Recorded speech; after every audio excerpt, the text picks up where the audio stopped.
I'm a wrestler first. That's where I started. Since the first day I walked onto a mat, freshman year in high school, there's many different disciplines that you have to learn in MMA to be successful. And nowadays, everyone's good at everything.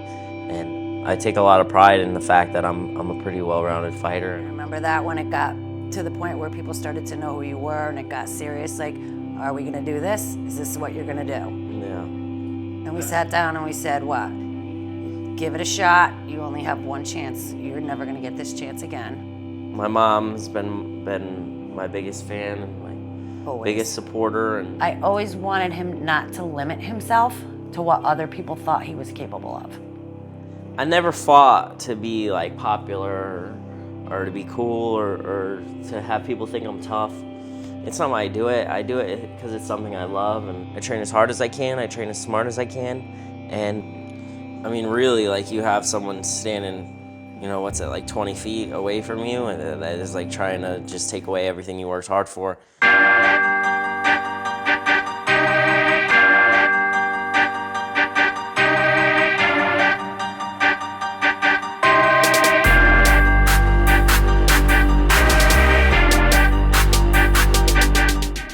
The mindset is, I've got to give him what he doesn't get at his other training facilities to make him that much more complete.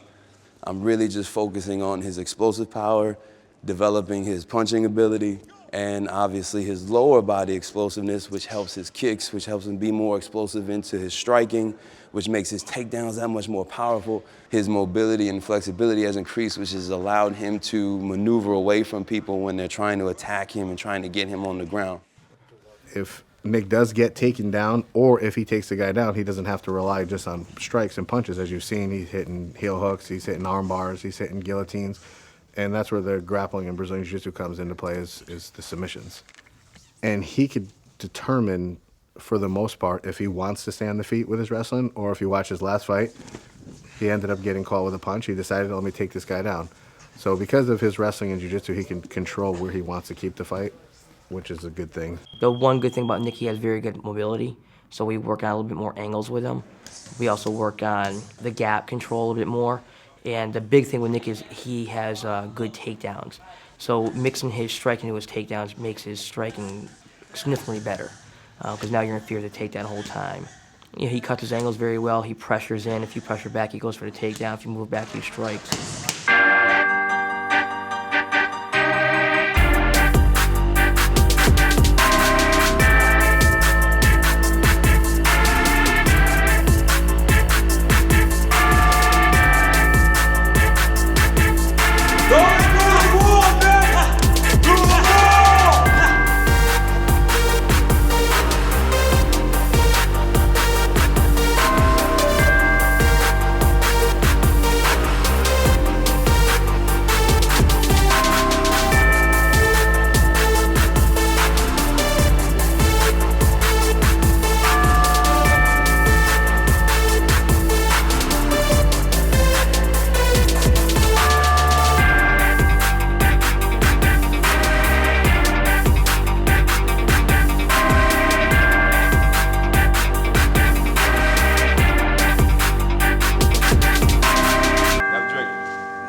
You'll never hear a ninja coming.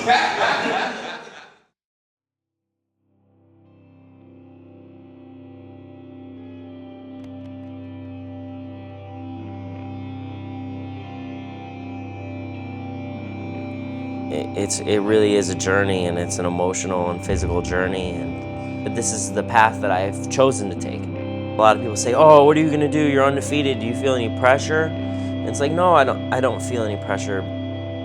It matters to me, but I do everything I can to win. I don't fear losing. I don't. You know, when I go out there, I give it everything I have, and at the end of the day, you can't really be disappointed in what happens. If you have an excuse before the fight, you shouldn't fight. I'm proud of the man he's become. I'm proud of the message that he sends. And I'm proud of the fact that he doesn't let anybody else limit him. I mean, I could go on and on and on about what I'm proud of. I'm his mom, but he's perfect.